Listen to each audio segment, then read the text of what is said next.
Welcome back, my friends, to TFT Hyperroll with Artark, and I apologize in advance for what this video is going to be, but let me take a moment to say that I put up a video this morning and I asked whether I should do a video linking portals to different builds and what I suggest, and I'm going to go ahead and do that because within the first hour that it was up, I had 2 comments saying, yes, you'd like to see that. This one goes a little off the rails because of the portal we ended up with, which was the Banville Cafeteria, where when you put something or someone next to a person with a spatula, they're going to get additional health. So why did this one go so crazy? Well, as you can see, I got an Echo out of the NPC round, and then got a Jace out of the NPC round before the augments were even up. Finding Orianna should not be that difficult, so I'm already thinking, yeah, it's going to be Piltover. It's just a matter of what I go with it, and in this case, I'd like to get the return on investment with the Tactician's Crown. Now, this will be the spatula. Then we need to go ahead and find Orianna. Just one Orianna. Now, we have our 3 Piltovers, but we want to put the spatula on someone who's next to the T-Hex, because then the T-Hex will keep gaining additional health. You with me now? That's why I said something. And we'll go ahead and zip through the early fights. Remember, I have return on investment, but I'm not rolling yet because I want to save it for when I want to win. Also, remember that a Tactician's Crown will count as a spatula, so when you get it, you put it on someone, put it next to someone or something, and that will get an additional 40 health for the Tactician's Crown as well as the regular spatula. Now, imagine my surprise when I get offered another spatula, because that means I'm now going to have 2 Tactician's Crowns coming to me, because I can use this to turn into a Tactician's Crown, and I've got one coming from return on investment.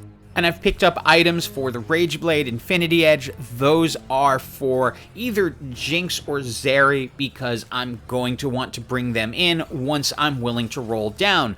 But you ready to see this get a little wackier? What do I get? Another spatula! For the next set of augments, I was almost expecting 2 spatulas, but nope, that wasn't there. Zaun is really good. I like running Zaun. I was considering it until I decided to reroll everything else, and I got red buff. I love having the anti-heal as part of this build. I had brought Warwick in just for the 1 round to make sure I actually beat the Krugs. Now, back to losing. Now, I'm ending up in a really interesting position. I now have 2 on-demand Tactician's Crowns. I have enough gold to roll down and generate a Tactician's Crown from return on investment, and I now have 3 spatulas on the board. Nope, wait, actually, make that 4. 4 spatulas. Yeah, we've gone to the point of insane in this match. Normally, stage 6 is where in Piltover I actually start trying, but not this time. With all these Tactician's Crowns just hanging out, and I already have Zeri with key items on her, yeah, I'm gonna let this take me all the way down to 2 health, then use the NPC round to rebuild myself, and hope that I can get that critical win that will take me to the ultimate T-Hex. Okay, so let's take you through some of the insanity that's about to follow. Obviously, Zeri goes in the game and we start getting rid of the champions who we don't need at all. We're going to go ahead and start forming our Tactician's Crowns and bringing in just anything that's going to be strong. We absolutely must win the next player combat. We should, once I have everyone in position. But if we don't, game's over. If we win, well, game's also over, but in a whole different way. Time for the final augment before the most important battle in this entire game. picking up, you have my bow, so I can speed up the attacks on all of my champions. Yeah, that's going to matter a lot. We just have to get items onto people so that they make sense. Zaun boost onto Echo so that he can just apply the biohazard to the opposing team. I still have a Jhin sitting in the front line because there's only so much you can do and so much time you can do it in. But this is the fight that ultimately decides the game. It's against a challenger team, but we have so much extra meat on the board that Zeri is able to do what Zeri does and just start executing people. It's a little closer than I would have liked it, but we end up winning, and you know what that's going to do. And that is one giant T-Hex. Now, for the moment, because I was so focused on getting this together, getting the T-Hex in and getting the team strong, I forgot one of the key elements, which is I'm going to want to put those Tactician's Crowns on someone next to the T-Hex so it can keep gaining health. So, Azir, you are now our designated Tactician's Crown holder, and yeah, that T-Hex is going to keep growing every single round. We grabbed the Morellonomicon for Echo, the Hextech Gunblade for Echo. He's in our front line. We just are going to keep making this build stronger, bring in a Heimer because there isn't enough on the board yet. We need more.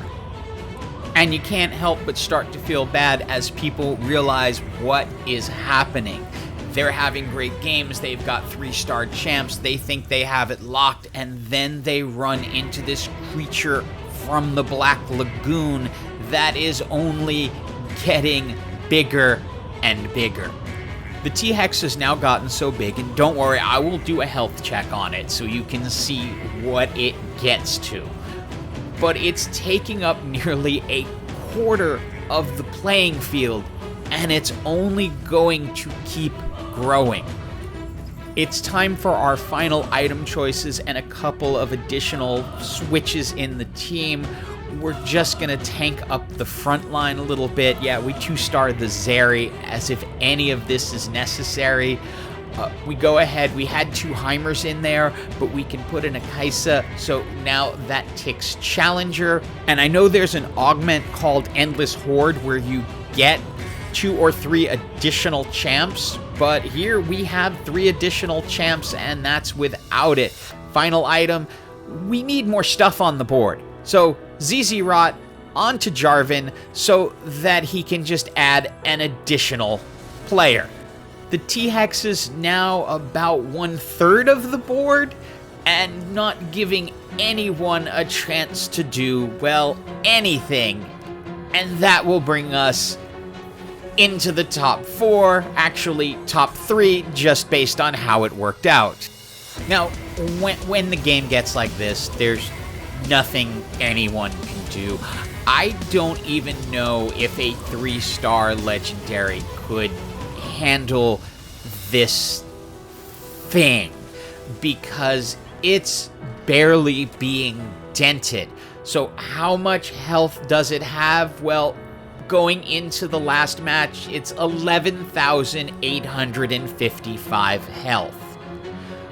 I kind of want to apologize, but the last time I did when this happened, that didn't go well, so I decide against it. Just let this play out. We all know where it's going, and then just get ready to say GG when the T-Hex is done decimating the damage charts. I would say it's the last time I'm going to do T-Hex, but I can't promise that. If it gives me 3 Piltovers, I'm going for it. Hope you enjoyed this video, and as always, have an absolutely, absolutely awesome day.